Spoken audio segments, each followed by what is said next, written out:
always, I'll be your host, Lewis Barr. More importantly, we've managed to get another great guest. Tonight we've got Hearts record appearance holder, club legend, and also my old coach, Gary Mackay. Gary, firstly, thanks very much for coming on my podcast. Pleasure, Lewis. So we'll just go right back to the start, Gary, where you started off. So you started off at Salvesen Boys Club? Yep, we were very fortunate at Salvesen that a lad, Davy Landals, who had been with Hutchison Vale previously, he kind of scouted a whole team to come together at under 11. And that team then went on with the nucleus of the group right from there to under 16. And when I think back, we Robbo played the first year till at that point the age group kind of changed. It used to be August to August birthdays, and then it went January to January. So Robbo moved after a year to a Dyna Hibs because the Salvesen team below us wasn't as good. But I think Robbo, Davy Bowman played, who's still working away at Dundee United. A lad called Carlo Crolla that went to Hibs, a lad called Gordon Byrne that went to Hibs. So from myself, Ian Westwater, the goalkeeper, who was there, so guys that all went on to have decent professional careers, but our development was brilliant. Like say George Stewart, who used to play for Hibs, Eric Shadler, who sadly passed, but Eric was involved at Salvesen as well with the coaching, and it was a great way to learn from these guys, and the camaraderie within the group was brilliant. I loved my boys club days. Gary, do you think it helped that you stayed until 16? Because you know yourself that a lot of the boys will move to pro youth maybe at 9 or 10. Do you think that staying until 16 helped you at that age? I think probably even if we go back to your time, Lewis, and we speak, if I was speaking to your mum and dad or other people, I'm not saying it was right for everybody, but for me, I think boys club is a far better way of developing young talent. I think it's far more relaxed, it's far more enjoyable. There is not the same pressure on young players, and the two that I think that I would look at is Paul Hanlon, who was at Hutchison Vale till he was 14, and then he joined Hibs, and Paul's went on to have a stellar career. And Callum Patterson, who you know yourself, stayed at Tynecastle Boys Club till he was 16. So I just look and I say, I just wonder if these academies have made the difference that everybody thought many years ago that they would. So do you think, were you allowed to play for the school, Gary? Because I remember very quickly I was stopped for actually playing for the school, and I couldn't get my head around not being able to play with my school pals maybe on the next day, maybe on the Sunday. Is that something you were allowed to do? We were. We'd play. The weekend would work out that I would play, like on a Saturday morning, I would play for Ballgreen Primary School, and then it went on to be Tynecastle High School. You would maybe have a representative game at times in the afternoon, and then you would play your boys club football on the Sunday. So you were playing. You could maybe play 3 games at the weekend, and more often than not it was 2. And it wasn't just the actual playing. It's the camaraderie and the relationships you build up in your life. I'm hoping to go on holiday, if holidays come about in September, with 5 guys that I was at primary school with, and the other 4 that I played in secondary school football with, and it's not just the on-field stuff, it's the relationships that you have off the field that football develops as well, I also read that before you moved to Hearts, you actually trained for a year with Hibs. Is that true, or has someone put that on the internet? Stan Vincent and John Fraser, really enthusiastic guys at Hibs. They took the training.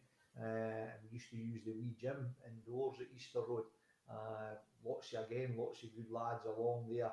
Gordon Ray, who was part-time at that point, Gordon used to come in and train with us on a Monday evening. A lad, Gary Lowe, a big hibby that I know from up at Craigmount. Gary trained there as well. He was a year or 2 older than us. But I loved the training down there.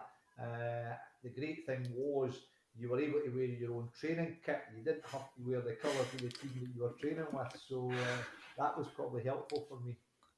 Was there also interest from Man U around about that time? Again, that was another thing, when you're talking about academies, I mean, the young lads don't get that experience now. I mean, I was very fortunate. I went down to Burnley, I went down to Arsenal, I went to Manchester United, three clubs in different areas of England, but all really good clubs in their own way. But that was an experience that you were able to get. Other the lads now, if you go to a pro youth club in Scotland, that's not allowed either.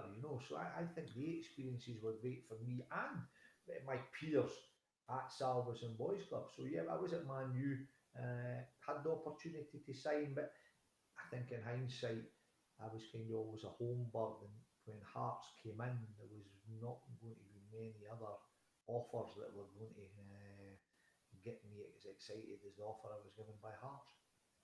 So how did that interest come about, Gary, from Hearts? Well, Ian Brown, Boobs Brown, who was again had been a coach at Salvation, he was at Hearts, and then a lad, Archie Martin, had just taken over as the chairman of Hearts, and he's seen the only way forward for Hearts was to try and develop their own younger players. So he made a right push to sign Davy Bowman, sign John Robertson, a lad called Stuart Gall, who ended up, and his nickname was Bamber. He went away to play in Ireland later in his career. Ian Westwater. So we all were approached by Hearts and made offers that probably Hearts had never made to young players for a long, long time. And I think because we were all given, I think Robbo was the one that had to be really pushed to sign because he wasn't sure if that's where he wanted to go. But I think when he seen Bo signing and Ian Westwater signing and I signed, I think Robbo then felt it'd be great to have that opportunity as young professionals all together, and Robbo signed as well. So what was life like as an apprentice for Hearts when you first joined? Was it tough? I think your apprenticeship days make you. I think learning, the trade, cleaning the boots, cleaning the changing rooms. At that time, it wasn't the all-seated stadiums as we have now. I mean, going into the terracing, and I mean, I think back to the old shed at Tynecastle and the corner area of the shed where, I mean, when you went in there on a Monday morning, it was just disgusting. What you were, cartons that were full of stuff that they shouldn't have been full of, and that, and it wasn't juice, that's for sure. So you dealt with that, but I think that gave us a great grounding. I mean, it gave us a great grounding. It gave us, we were earning, I think my first wage at Hearts was £40 a week, but in 1980, £40 a week was a decent amount of money, and then the next year it was £50 a week. But to be honest, yourself, Lewis, as young lads, you would play for nothing. And I just loved the whole experience of being a young professional and learning from really good lads round about us, older experienced pros that were there at Hearts at that time.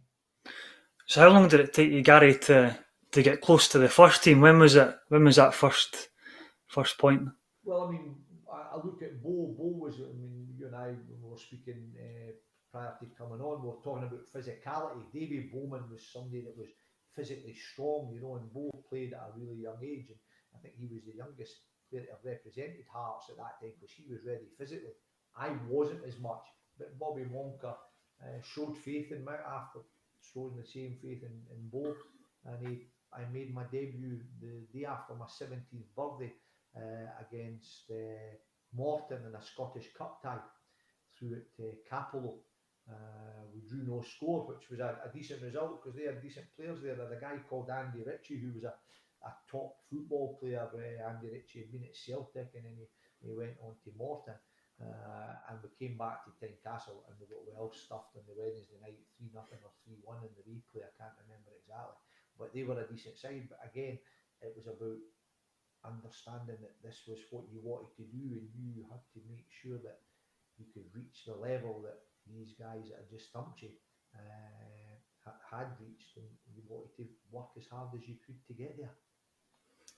So I read, Gary, that when you first came into the first team, that it wasn't maybe the most professional dressing room in terms of how the players lived. And well, I think it's well documented. I mean, the spirit within the changing room was great. But there was a lad, Jim Docherty, and Jim Docherty was a man who loved to earn a pound or two. And what Doc used to do, he had I don't know if he had a shop or his pal had a shop, and he used to go to the cash and carry with a guy, and they used to buy Mars bars and cans of juice, and they would get them at cost price, and then Doc would come in and offer all the players and both apprentices and full-time pros cans of Coke and Mars bars at the end of training for maybe double the amount of money that he had paid for them. So it was an earner for him, and it probably wasn't the best kind of diet at the end of a difficult training or a hard training session.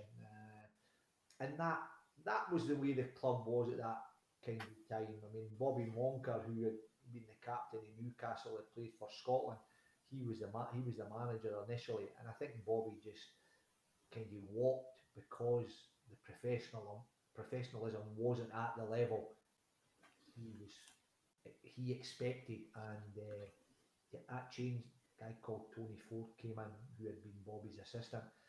Tony was a great lad, but my gaffer, who I still call gaffer, Alec MacDonald, he turned Heart of Midlothian Football Club round, and he also turned my understanding of what it took to become a professional football player at a certain level. He changed my whole outlook in the game. how did he do that, Gary? Was he quite tough on you? Was he more of a coach than a manager? He had everything. I would love to. I mean, I say to lots of people, I wish I could bottle what Alec MacDonald had. You know, he had done everything. You know, he had won the European Cup Winners' Cup with Rangers, won all the trophies he could with Rangers. Had started off at St Johnstone, so he knew what playing for a club outside the old firm was like, and then went and achieved everything he could at Rangers. And just the standards he set in the training ground, the expectations, you know, and not expectations just as football players, expectations as people. And you know, every morning he got me one Monday. I had a really poor game on the Saturday. It wasn't the only poor game I had in my time there, but I had a poor game on the Saturday, and I came in and I was a bit embarrassed, and I walked past him as we walked along towards the changing area. Gary, I says, what is it, Gaffer? He says, never ever ignore me. He says, Saturday's gone. He says, good morning. He says, and that's what I expect all the time. So he wasn't just a football person. He had expectations about how you conducted yourself, and he was, and he still is a wonderful human being. Was there any of the older players that struggled to cope with that change, Gary? Or did it? I mean, loads really struggled. I mean, I think Walter Kidd, after 3 or 4 years, the Alec MacDonald, and then Sandy Jardine, who was a really classy individual who had joined as his assistant after a spell. They weeded most of the kind of what they felt was dead wood out. I think Walter Kidd was the only player after 2, maybe even 2 years that had been able to lift his standards to what they expected, and it was all young boys and guys they brought in. I mean, they brought in Willie Johnson, who had played for Scotland in the World Cup in Argentina, Jimmy Bone, who had been a star the day that St Mirren had beat Celtic in a cup final. These guys were top professionals, and the learning you had from them on the pitch was exceptional. The learning off the pitch was frightening. You know, we still had to go and make their tea for them. We still had to go up to the shops to get their lunch for them, if they wanted baked potatoes for lunch. But when you went away together, they also knew how to play hard away from the game, and they taught you that as well. Good. So was it under Alex MacDonald that you gained promotion back to the top flight. Aye, we did. Aye, the Yeah. club, Hearts, all Hearts supporters know that during the late 70s and the early part of the 80s, we were a yo-yo club, and that was the time, you know, it's my time as a supporter, we were up and down and up and down, but Alec McDonald set a standard that pushed us from, you know, when you think that I joined in 1980 and 5-6 years later, you know, having been in the old First Division, you're then fighting for the opportunity to try and win a double. You know what, you know, 85, 86. But the standards that they set and their knowledge, Lewis, of what it took to be a good pro and a good teammate. And Alec McDonald kept saying that. He said at the end of your career, if you hear the guys saying he was a good teammate, he said that'll give you as much pride as anything possibly could. So did you feel a lot of pressure, Gary, being a local lad, or were you at that age where you could brush it off, or did you feel under pressure? I felt pressure in the derbies because my dislike of Hibs was equal to your dislike and your father's dislike of Hearts. And that I think if you know, and I couldn't deal with it. I mean, the first real big derby at Tynecastle against Hibs was the day that we Robbo and Jimmy Bone tore Hibs apart, and well, not apart, but they scored we scored 3 good goals. But I played for 60 minutes, and the game just passed me by. I had, you know, I probably was trying to play for everybody, and all the energy that I had was sapped because I was so desperate to beat Hibs.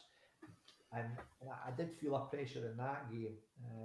From there, I says to Sandy Jardine after that, Sandy, I says, what do you do? He says, well, how did you sleep all right? I says, no, I hardly slept a wink. So the next derby, Sandy says to me, here, take that. And he gave me a wee envelope, a wee tablet. And he says, take that tonight about 7:30. And I took that at 7:30, and I slept like a baby. And we won the next derby. And he said, after he said, that was a lot better. He says, how do you feel? I said, great. I says, because he had made it was a sleeping tablet. It wasn't a sleeping tablet, it was a half a paracetamol. But the psychology of it had worked. I slept like a baby. He says, it's just another 3 points, Gary. I says, Sandy, when you get involved in primary and Tynecastle High School, beating Hibs isn't just another 3 points. But it did allow me then to go and embrace the derbies a lot more after that. So you mentioned the 85, 86 season when you were going for the double, Gary. Yeah. Did you know at the start of the season that you had a chance to be up there? Not a clue. Not a clue. We were still building. The gaffer was still building. They were just bringing people, and we didn't start the season well. We had a few bad results, and I think the first game that we kind of drew to start the run was at Old Kilbowie against Clydebank. If I remember rightly, I was either a sub that day or I came on as I was taken off. But we drew that game, and then we had a run of results from there that was just kind of exceptional. You know, you think when you went 10, 11 games undefeated, how long can this go on? Because the momentum just builds. The crowds built up, and the Hearts supporters who had very little to cheer for a lot of years, there was just a momentum that built with everybody, and that togetherness with the crowd and the players, and the special relationship we had allowed us to continue that run for another few games after that. So when was the point, Gary, where you thought we might have a chance here? Was there a certain game, a certain result?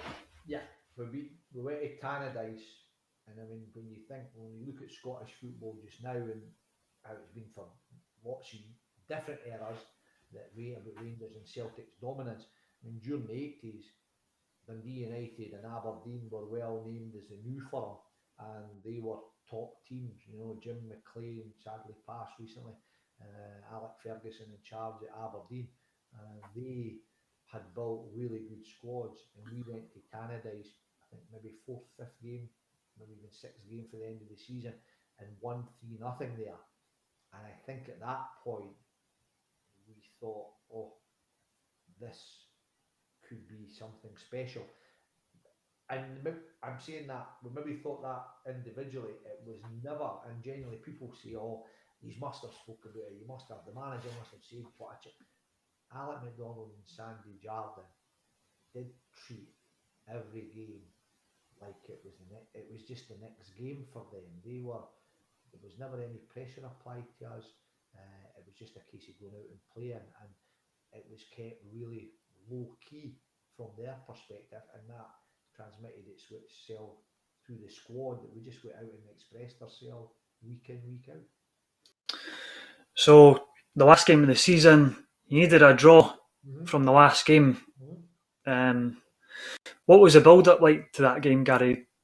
Was it a strange build-up, or did you just try and play it cool? The build-up Monday to Friday was as it would always be. It was there was the Friday morning. It was just the five-a-side, a competitive five-a-side, because Alec and Sandy, or the gaffer and Sandy, always had us playing on a Friday like it was a match day. It was a win or bust on the Friday, and if you didn't win, there was always a consequence for the losers. You had, again, buying somebody lunch or cleaning somebody's boots or doing something. So it was really competitive on the Friday, and everybody just treated it the same. The Saturday was different because the majority of guys were Edinburgh based, and we got on the bus at Tynecastle, the team coach, to head up to Dundee for lunch. And on the way there, we used to stop and pick up the guys from Falkirk and Stirling, Kenny Black and John Cahoon at the bridge, and also Craig Levine at the bridge. And on the way to the bridge, there was rumblings that not everything was right with two or three of these players. There was one or two have got a bug. As it was, Craig Levine never made the team coach. Kenny Black, who had kind of similar problems, he hadn't been too well overnight. He did, and John Cahoon was there also. But you wondered if it was a wee bit of fate, that we went that long, 29, 30, 31 games undefeated. The team virtually picked itself, and there was a wee virus that it hit overnight, Friday into the Saturday. And some guys played poorly, and unfortunately Craig Levine, from his perspective, wasn't well enough to join the squad, and he missed the game. I think you also conceded from a corner kick for the first time that season. Was that maybe just another sign that wasn't meant to be? I think it was late. People, you can talk about the goals we lost. Bill Crombie, Bill Crombie was the referee. I don't think that was a great decision in hindsight, and it's not saying it as an excuse, but an Edinburgh referee being in charge of a game, Sandy Clark went down. I'm sure Hearts supporters of all generations, all age groups, have different views. I wasn't convinced it was a penalty, but I tell you, if it had been a Rangers supporter refereeing Rangers, he would have given it. If it had been a Celtic supporter refereeing Celtic, he would have given it. But Bill, or his family were Hearts supporters, decided it wasn't a penalty, and that didn't help our cause. We lost a wee bit of belief at that time, and when you went one down, it became very difficult after that. Yeah. So you also had mentioned that you were going for the cup. Yeah. That same season. Was that after the final league game? Yes, Dundee was the one Saturday, and then the following Saturday we were playing Aberdeen at Hampden, same pitch and so on, but different style. As you entered Hampden, and the old style Hampden, and it was always going to be a big ask with the disappointment of the previous week, but we're prepared. Craig Levine was back. The squad was at full strength again, and we got to the stadium, and you only realize in hindsight, or you only as life moves on, you find out things. And Sandy Clark and Walter Kidd, who were top pros, top experienced pros, they went to hand out their tickets at the main office for complimentaries. And what Alec Ferguson in his wisdom had done, he had said to Willie Miller and Alec McLeish, make sure you're standing there when 2 or 3 of the experienced Hearts boys come in, and just say to them, oh, really unlucky last week. So the psychology of it, of just dropping it in again to bring it back, about the disappointment of last week, Alec Ferguson and his wisdom thought that was the right thing to do, and I'm sure Alec MacDonald and Sandy Jardine would have done the same if the shoe had been on the other foot. Obviously, Alex Ferguson was a great manager at the time, went on to be a great manager, but how good was that Aberdeen team, Gary? They were a top team. I mean, Willie Miller, Alec McLeish, Stuart Kennedy, Jim Layton, Peter Weir, Mark McGee, top players. I mean, and it was at that time. I mean, you were looking at 5 teams. I mean, Dundee United were the same. I mean, you had David Dodds, David Neary, Paul Hegarty, who ended up coaching at Hearts, Paul Sturrock, Eamon Bannon, who played for Hearts twice in his career.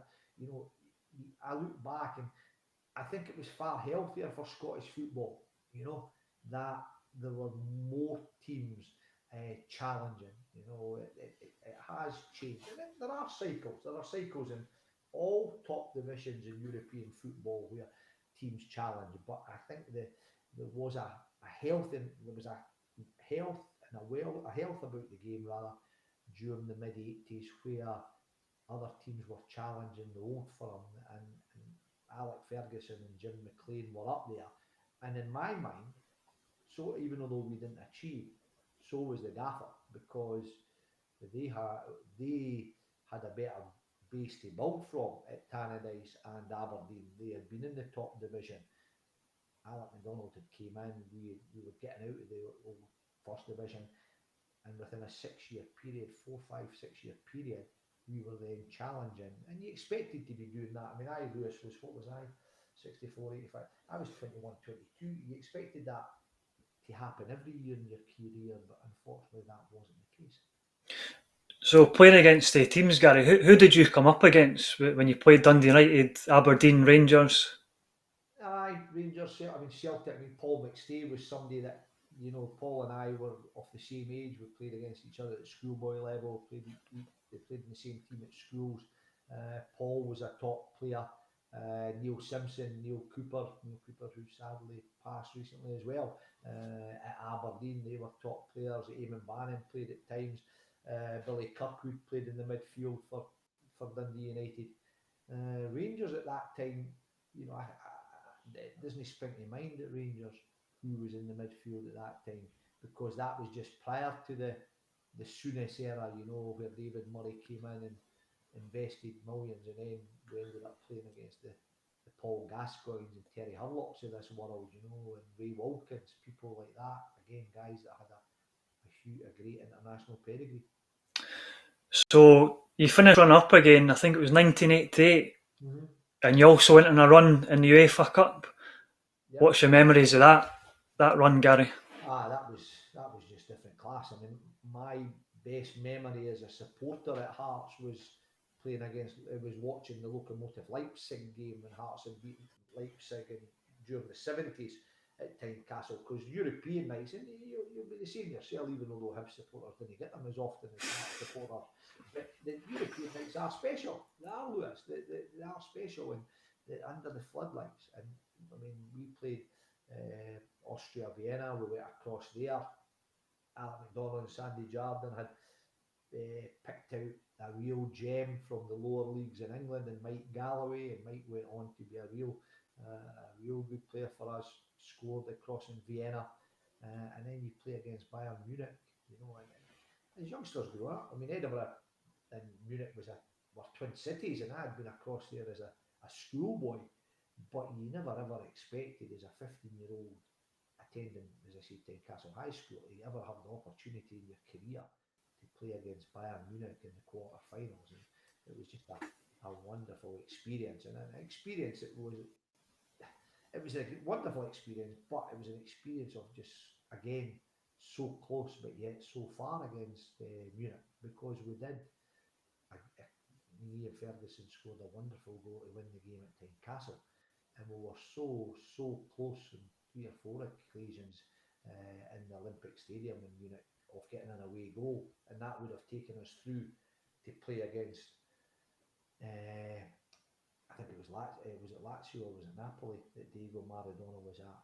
and it would have taken us to play them in the semi-finals the way the draw worked out. So how did you find the standard of European football, Gary? Do you think that you played well in a lot of the games? Did you feel that you would fit into that standard? I don't think I was quick enough. I think you find your level, Lewis. I enjoyed a lot of European games, and I was fortunate enough to play a lot of European games.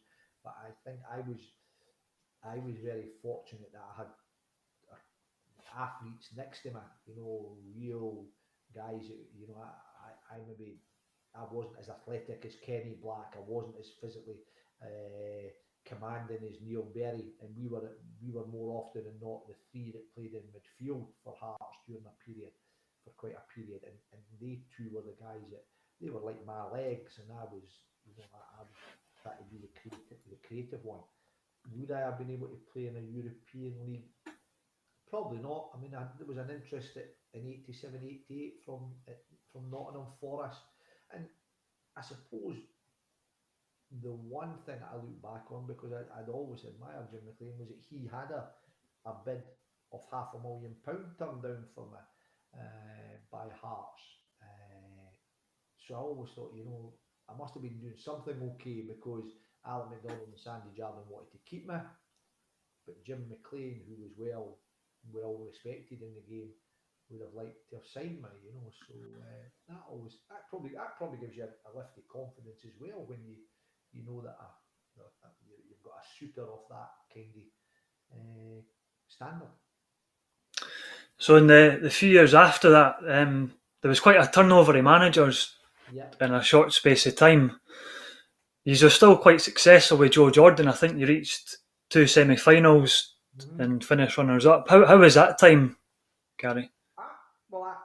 For me, it was more difficult, because I had started off under Alec McDonald and Sandy Jardine as an attacking midfield player and a really attacking side, and my stamina had built up. But when Joe Jordan came in, he did change things, and he changed things in a way that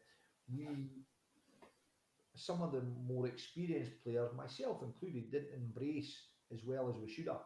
He then, from being a 4-3-3 team, he developed a really structured 3-5-2. And I was a wing back on the right-hand side, and Tosh McKinley, a real good friend of mine, was the wing back on the left-hand side. And it was wonderful when you were in topping games. But when you went to Ibrox and you were faced with David Robertson and Peter Hoekstra, and I was isolated 2-1 with them, it took me 3 or 4 days to recover, because you were just, I was cream cracker, and what I genuinely was. But he taught me Joe Jordan. He taught me lots Joe Jordan, and I have huge respect for Joe Jordan. I'm not as convinced that one or two of my colleagues in the Hearts team respected Joe Jordan as they should have, And I mean, we got beat. I mean, Joe Jordan, and you maybe don't know yourself this, we got beat 6-0 by Falkirk to end Joe Jordan's reign. Now, Heart and Midlothian should never have been getting beat with the squad that we had. And there were players, and it's horrible when I look back at it, but there were players that actually down tools that day. And I think when you reflect on that in your life, I could never have looked myself in the mirror if I'd have felt I was one of them. I had actually been off the whole week with a virus and was asked on the Friday if I would take a B12 injection. which is a vitamin injection that you get in your backside to try and give you a lift. And I had that injection and played in the game, but I knew with the atmosphere within on the pitch that two or three of my colleagues had chucked it, and unfortunately Joe Jordan, as you say, was a casualty at Hearts that he probably shouldn't have been, because he was a really shrewd manager who treated me with total respect in his time there. So moving on, in 1990, famously Wallace Mercer attempted to take over the big team. What are your memories of that time, Gary? That was to save the Hibs supporters having the pain of us giving them humpins at Easter Road. That was all that was. Trying to take the pressure off the Hibs. I mean, I still see, when I see Kano and Mickey Weir, I know I can look at Kano and Mickey Weir for the back, and I know it's them, because all they used to do at the end of a game in a derby was walk off. So I never seen with their backsides. They never shook hands with me. They shake hands now, but no, I mean, it was a ill-judged decision of Wallace's, but that was Wallace. Wallace had he had lifted Hearts from the doldrums, and he felt that it was the right thing in his eyes to do. I don't know who he took advice from. It wasn't us, but again, I mean, the game that we went down, and it was a frightening atmosphere at Easter Road. The first derby after that time, and we were, and it wasn't directly to the players, but there was a message at half time. Could we make sure that we didn't do anything that was going to fuel the fire? We were 3-0 up at that time, and it was a really, really toxic atmosphere, and I can understand totally from a Hibs supporter's perspective, but selfishly from a Hearts perspective, all we did as a player was look after your own club and look after your own team. But it wasn't a well thought out idea, I don't think. I read that John Robertson actually went to the Hands Off Hibs rally. Did you know join him when he said he was away done? Robbo, I think Robbo's father. I suppose my father was a Hibs supporter, in his family, and my father's side, and Robbo had a brother, George. Has a brother George who's a massive Hibby, and that was Robbo's choice. I didn't slate Robbo for it. Could I have ever got involved? No, I mean, I think saving Hearts and trying to work with the Save Our Hearts group and so on, and helping Gary Halliday at the start of the foundation are things that I've always done, and that's just because the blood that runs through me is totally maroon, unfortunately, some people would say. This is another difficult subject for me, Gary, but between 1989 and 1994, Hearts went on an unbeaten run of 22 games. Yeah. What are your favourite memories of that run, Gary? I preferred the derbies at Easter Road, all the derbies. 85, and long before that, Ian Jardin's, there's a song, Ian Jardin got the first and Sandy Clark, and we won 3-0 or 3-1 at Easter Road. The derby, and if I look back on it from a Hibs perspective, Lewis, I think with every game that mounted up, the harder it became for the Hibs players. Wayne Foster's Scottish Cup game at Easter Road, Hibs absolutely thumped us. They gave us an absolute doing, and Sandy Clark changed things about a wee bit in the second half. I went for wing back into central midfield. Jim Weir came on, Scott Leach came off, and I put the ball through for Wayne Foster. Now, Wayne Foster and I still laugh. I meet him at Costa's, when we're able to go to Costa's at Cheshire, and we still laugh about it, that he's standing on the fence looking to see where the ball is, because the last thing we expected with Fozzie going through on goal was it to be nestling in the back of the net, so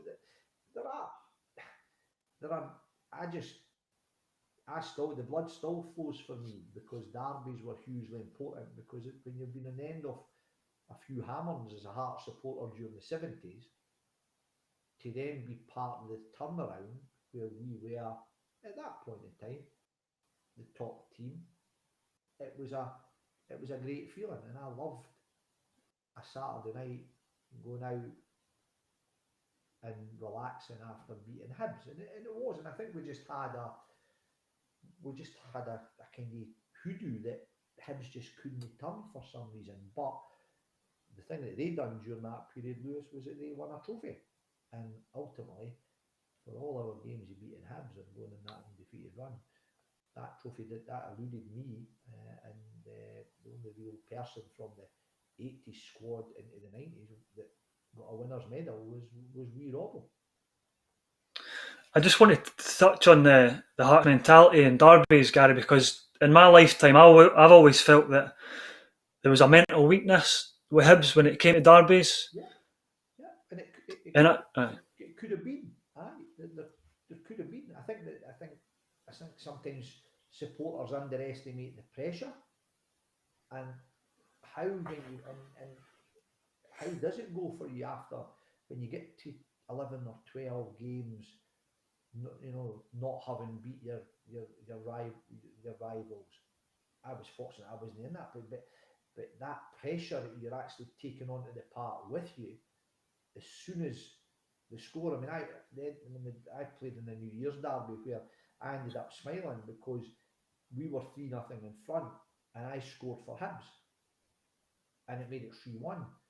And Scott Crabbe and I went home and we were singing like linties going past Edinburgh Zoo that night after going to Jackie Mitchell's house from Mitchell Roofing to celebrate.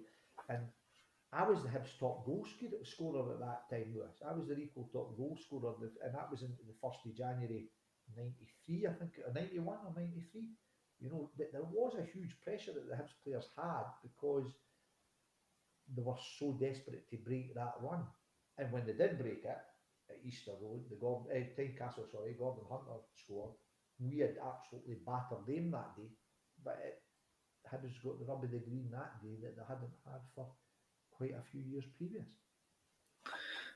Did you think that some of the derbies were won even before you stepped on the pitch? Yes. At that point? Yes, you didn't. In hindsight, I did. I think we went out with, because Hibs had good players, but we went out with a belief that if we played to the best of our ability, that we would win the match. And that came from, it came from the gaffer in Sandy Jardine. And no disrespect to Alec Miller, because Alec Miller, from everybody I speak to, was a wonderful, wonderful coach.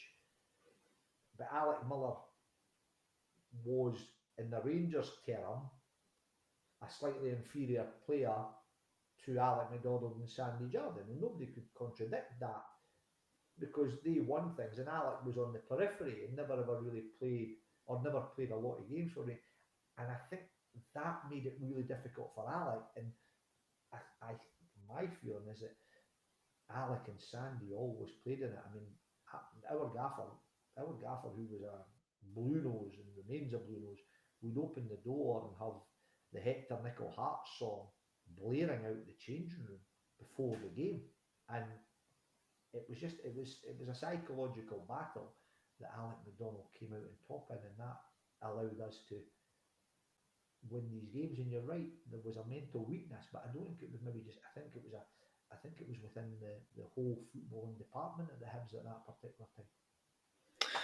So in 1995, Jim Jeffries comes in. Mm-hmm. I read that you actually maybe had a hand in Jim Jeffries. Did you speak to Jim Jeffries before he came in? Well, Jim had tapped me to go to Falkirk when he thought my time at Hearts was ending, because when Tommy McLean was the manager. So I'd spoke to Jim and told him that I was going to try and hang in and stay at Hearts. So then, when Hearts were looking to get a new manager, somebody said, "Would you speak to him?" And I went on to him and said, "You cannot possibly miss this opportunity." And he came to Hearts.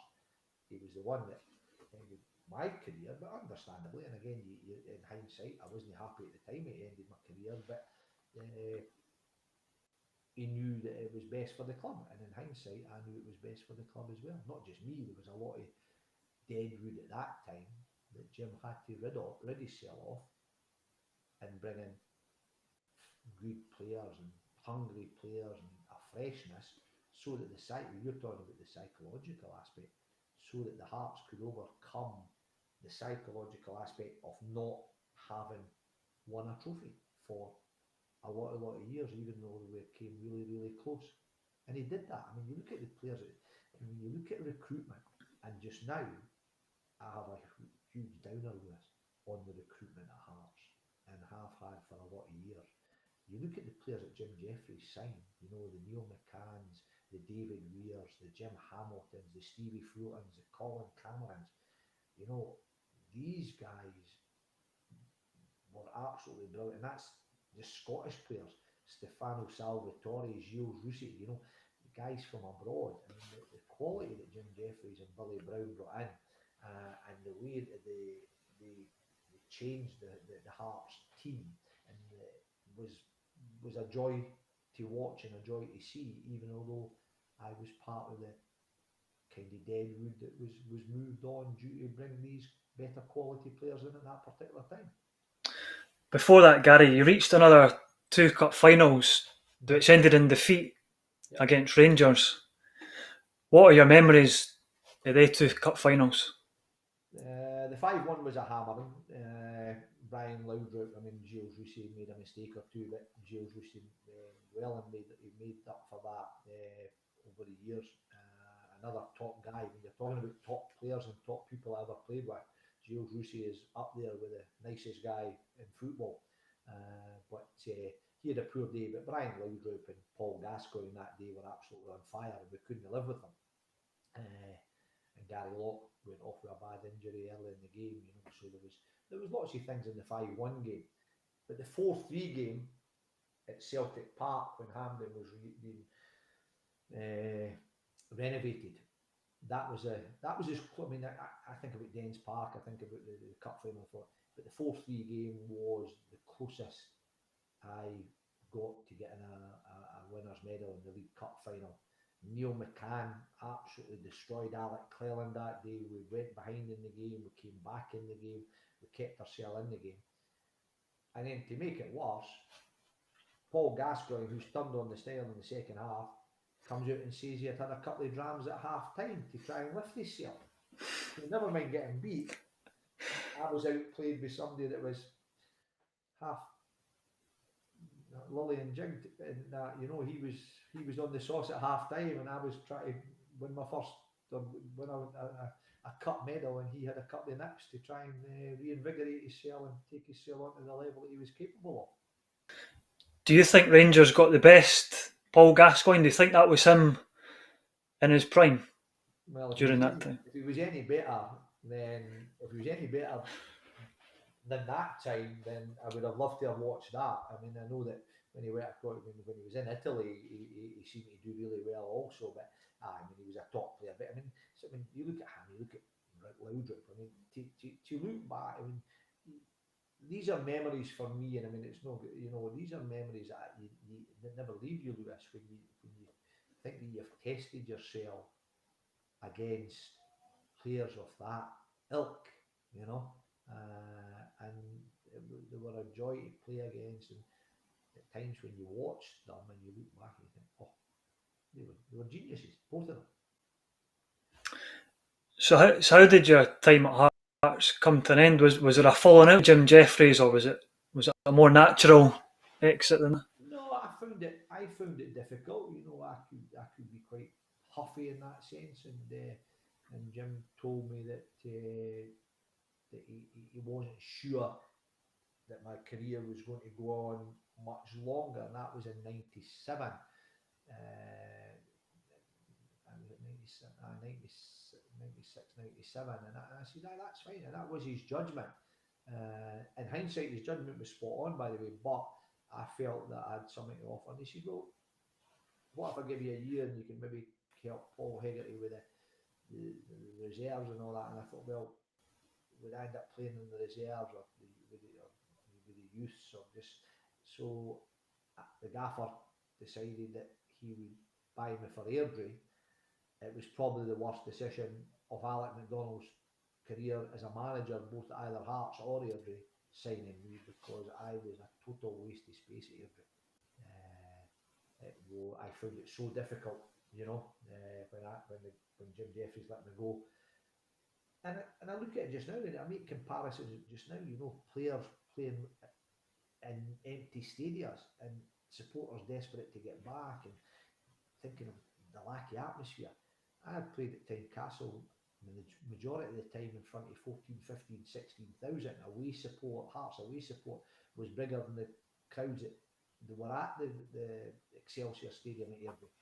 And I just didn't have the motivation, I didn't have the legs at Airdrie to make any impact.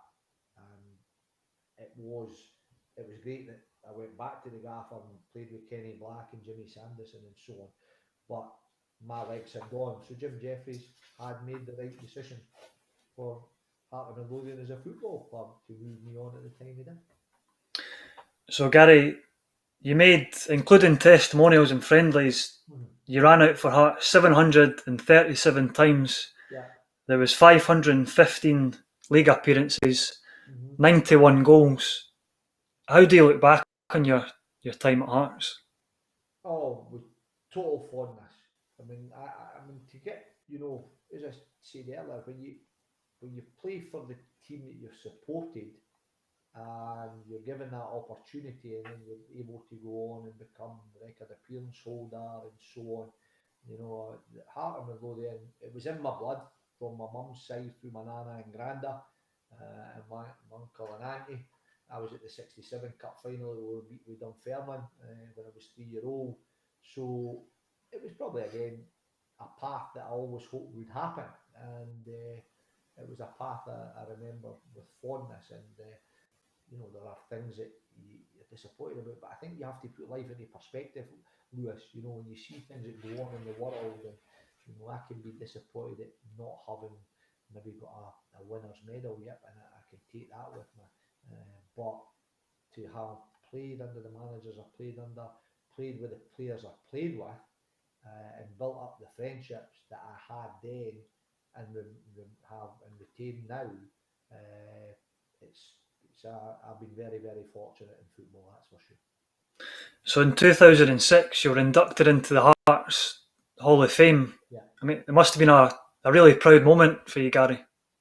Aye, it was. It was a wonderful night. It was something that we didn't know that was the first night of the inaugurations and that down at I can't remember the name of the hotel slips. The Prestonfield House, I think it was the Prestonfield House. So we didn't know who was getting the awards, and around about that time, I was a equivalent of what Gary Locke is now. I was doing a wee bit of ambassadorial work for the club.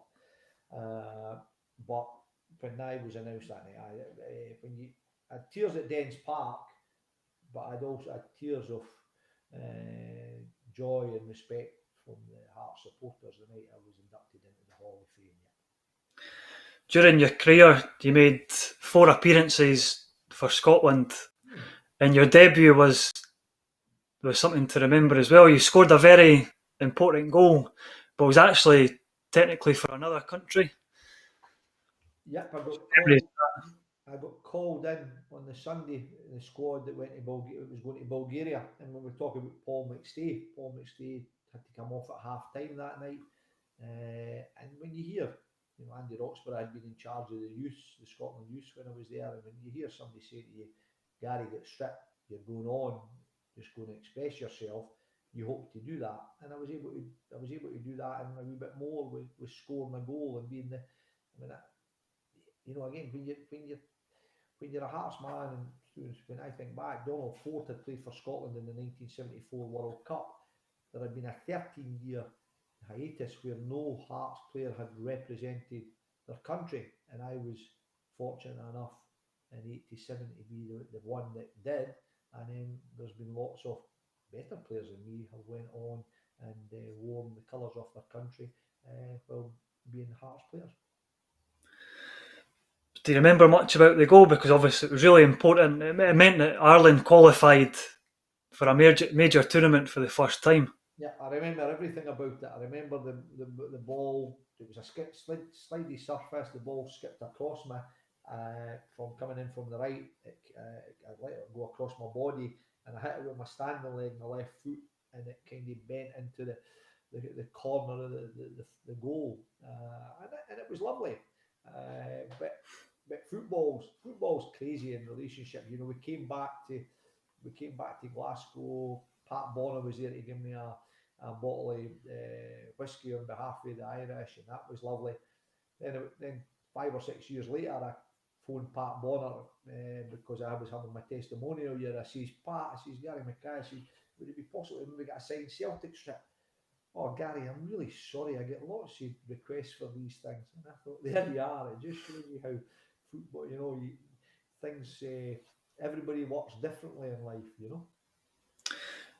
Do you think that you deserve more caps, Gary? Do you think that playing for Hearts maybe hindered how many caps you got? No, No. no, no. The players that were about Lewis at the time were players that I could only dream about playing with, and it was great to play with.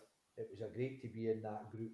But no, I think the four caps were brilliant. It would have been great if I had went on to play more, but no, I look back with fondness and you can, and it's not being conceited to be able to say you've played for the team you wanted to play for, you've created a record or two there, and you've also represented your country. I don't think it's too bad. You mentioned Paul McStay, Gary. Yeah. Do you think that he could have played for one of the top teams in Europe? Because every time you hear stories about Paul McStay, everyone says that he could have went a lot higher. In every way, on and off the park, Paul McStay was up there with with a class that he stood out on the pitch, but he also stood out off the pitch. Paul was a really, really classy individual, and I think Paul could have played anywhere. But and I know it's a different club, but Paul heart, soul was in the one place, and you have to respect him for that. And that was Celtic Park, and I commend him for that, because when you have that feeling for the football club that you love, I can understand totally where the thought process came for him, that he wanted to play for Celtic and Celtic only. You mentioned your time at Airdrie, going on to be manager, and I had to double check what I was reading. Steve Archibald ended up becoming, was it the preferred bidder of the club and taking over? Yeah, the club in administration. I think my claim to fame as the Airdrie manager, I think is that when you talk about the Hearts Hall of Fame, I think I was voted the worst manager in the history of Airdrieonians Football Club. And it wasn't a great spell. It was very difficult to follow up on after Alec MacDonald. The club, and it's not excuses, the club were in a wee downward spiral financially, but I wasn't. I was out of my depth, Lewis, totally out of my depth at that particular time. It was definitely too quick for me, and unfortunately, the one that I felt sorry for was Walter Kidd, because I poached Walter Kidd away from Falkirk to be my assistant manager, and it didn't last very long. So anytime I see Walter, I have to apologise to him for that. Obviously, I've had experience of being coached by you, Gary. Did that experience at Airdrie put you off management and coaching? Because I always thought that you had a lot to give to coaching, and I thought you were a brilliant coach even back then. I think my forte would always have been with younger kids. I was looking out today some of the things that some of the players that I did coach at a young age, and my enjoyment. And I know like your own group that we had at Calder Boys Club, and then they went on to Tynecastle Boys Club. That at 8, 9, 10-year-old, where there is a genuine enthusiasm to learn. I kind of felt I kind of feel, and I've always felt that that's where my forte was, with younger kids who want to learn the basics, and there are, yourself included, guys that have went on and played at a decent level, and the one that stands out for us is Callum Paterson, and he was one that I probably wouldn't have ever seen as being the one that would go on to have the career that he's had. So now, Gary, we're going to move on to your best five-a-side team of players you've played with. Right. Okay. And this is funny. And you get, I think as I've got older, and probably with the job that I'm doing now, you become a wee bit more reflective in life. I would always think that the goalkeeper, and he was, and even in five-a-sides, Henry Smith. I mean, Gilles Russi was a great goalkeeper, and John Brough at my early part of Hearts, but Henry Smith in five-a-sides was virtually unbeatable. You know, the 10 and 6s tournament. So Henry would be my choice as goalkeeper. The two defenders that I'm going to choose, the reason I'm choosing them is that I think we all get caught up a wee bit with football and we all get caught up in our own lives. Sandy Jardine and Brian Whittaker.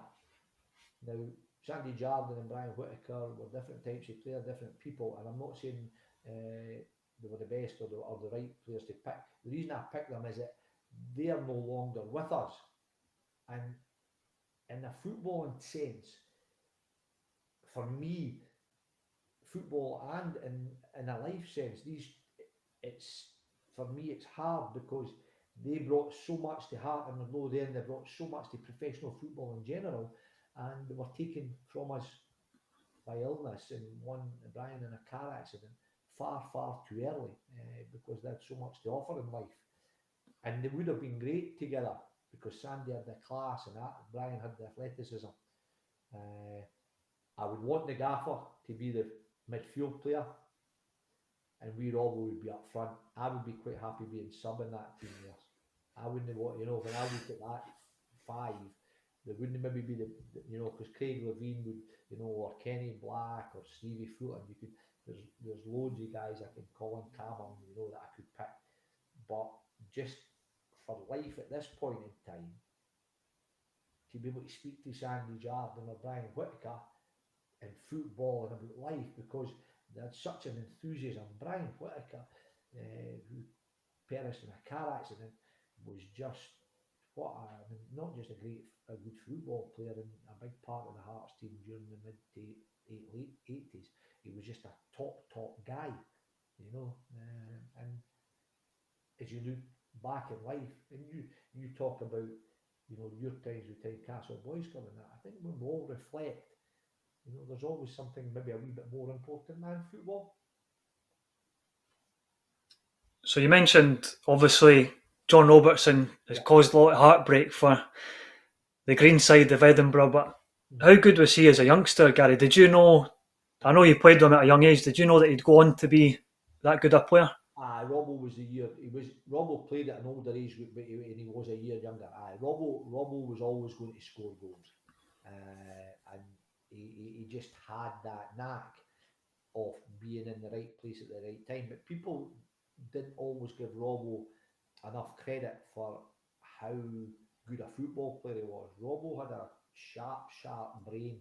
He used his backside to back into centre backs, his link-up play, and I loved it. Because we had an understanding, but you knew if you fired into Robbo's feet in the box, it was going to stick, and he would link up with you, or he would link up with another midfield player. So Robbo, his ability stood out for putting the ball in the back of the net, but he had an outstanding ability for linking play up in the front area, and he had good teachers. Sandy Clark and Jimmy Bone that I mentioned earlier. Sandy's, I think he's now still with Alan Johnston down at Queen of the South. These two were great teachers and helping Robbo develop that part of his game. And that's what football is about, Russ. It's about the right people teaching kids to get the best out of them in their early years, but also going on to be professional football players as well. Brilliant. So we're just going to end, Gary, on a few questions that have been sent in, if that's okay. Absolutely. So the first question is from Matthew Meyer, and he asks, who was your hero growing up and the footballer that inspired you to start playing football? Ralph Callaghan, who broke my heart because when he came back from down south, went to Hibs. Ralph Callaghan was the player in the Hearts midfield that I wanted to be when I watched Hearts. Ralph Callaghan had a great ability, and he was just a cultured football player. He went down south. Where did Ralph go? Did he go to Chelsea or Newcastle? He went to England. I know they're miles apart, but he was the player from a Hearts perspective I looked up to. The player that was my idol within football in general was Kenny Dalglish, because Dalglish was just the business. Everything about him oozed class, and again, didn't just ooze class on the field, oozed class off the field as well. The next question is from Brian Cormack, and he said Gary knows me through connections with Foundation of Hearts. That's right, yeah. Brian was involved in infancy, the Foundation of Hearts, great lad, but he was at Tynecastle Boys Club. Brian and I played against each other when I was with Salvesen and Brian was at Tynecastle. And I've actually got, it's funny, Lewis, I know people when they're listening can't see it, I've got a picture here of the team that I went to Munich with for the Edinburgh Schoolboys, and Brian is actually in the very picture I've got sitting in front of me here. Brilliant. So he's asked a couple of questions. He's asked, does Gary think his all-time appearance record will be broken? And he's added, is there any loyalty left in football? So I think it's connected. I would be surprised if, and I'm not, this isn't being disrespectful to the group of players that are at Hearts just now. I think at the group of players that are there, I'm not sure if, and maybe with Christophe Berra, I suppose with Christophe Berra and Jamie Walker, I would be really interested to see, and Brian could figure out as well, if their appearances all together, and I know Craig Gordon, I suppose, came in as well, so I'm maybe doing myself a disservice, but I look at it, and I don't think in football you'll ever get players playing for, making 737 appearances or 515 league appearances. I was very fortunate. I didn't pick up injuries, probably because I didn't tackle, but I did it. So I don't think, is loyalty gone in football? I think so, but it's not just, I don't think it's just football players that the loyalty is gone.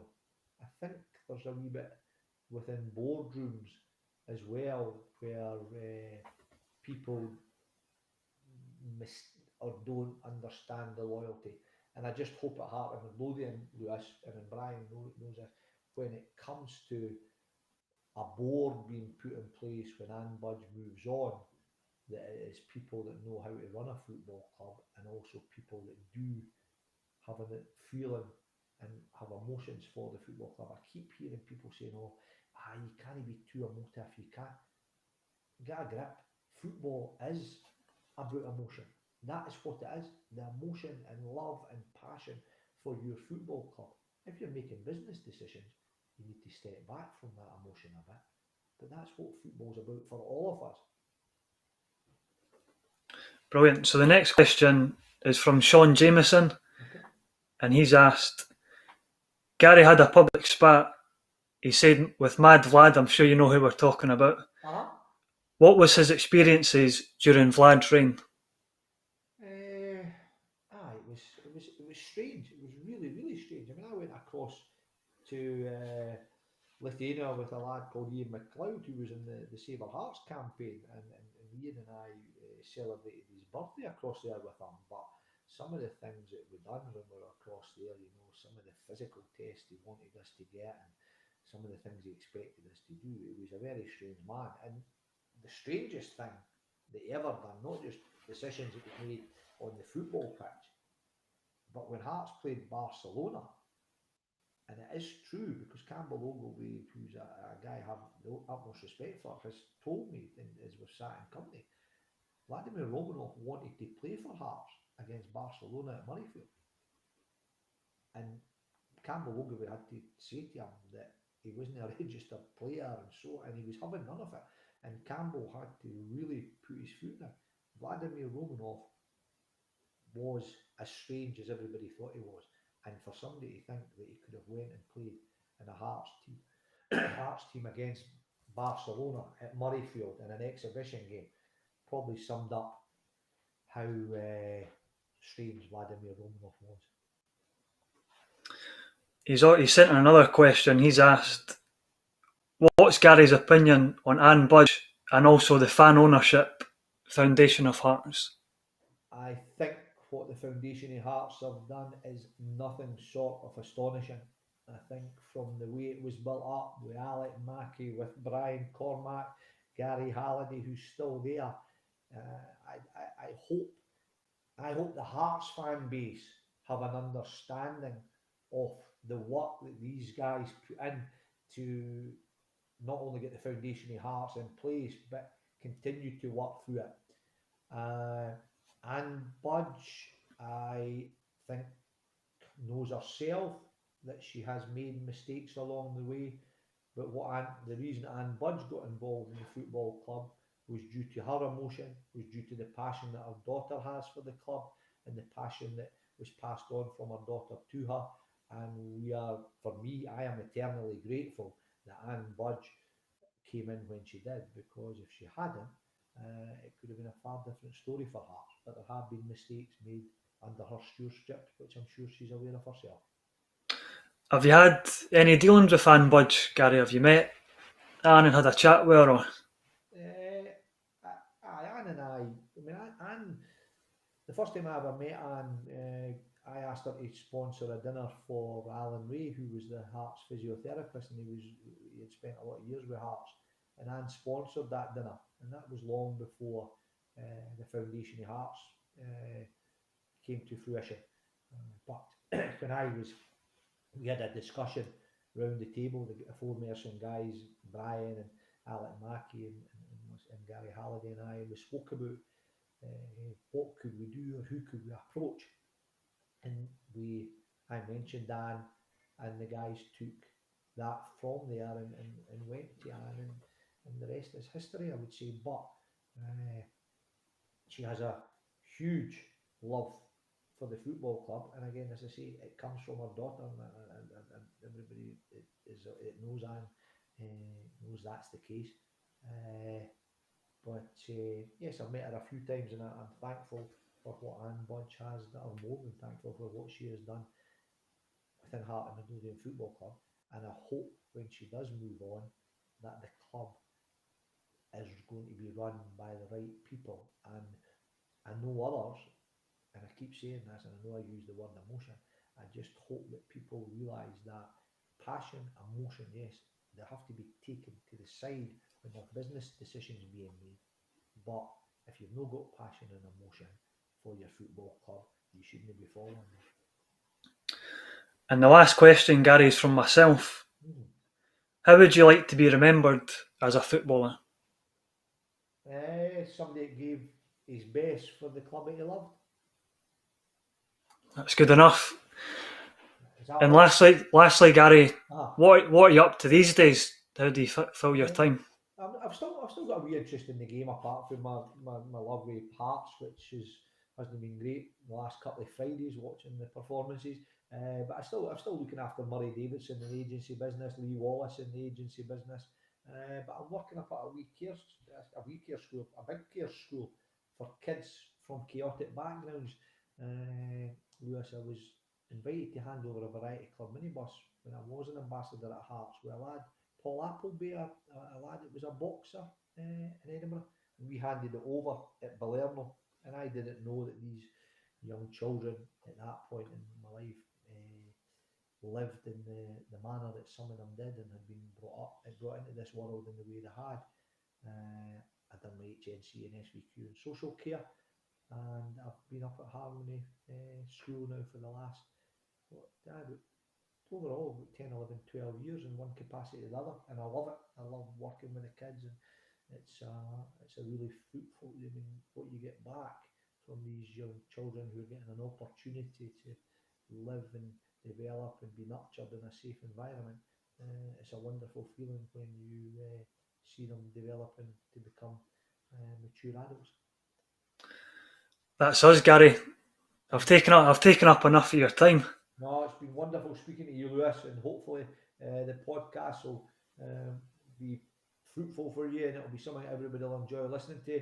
What you have to realise that when you do pick a Hibby the first week and a half, man, the second week, then you're aligning your colours to the mast as well. So we'll stick at that, pal. Aye. Again, Gary, thanks very much for Pleasure. giving us your time. All right. All right, you take Cheers. Thanks, Gary. care. Cheers, mate. Cheers.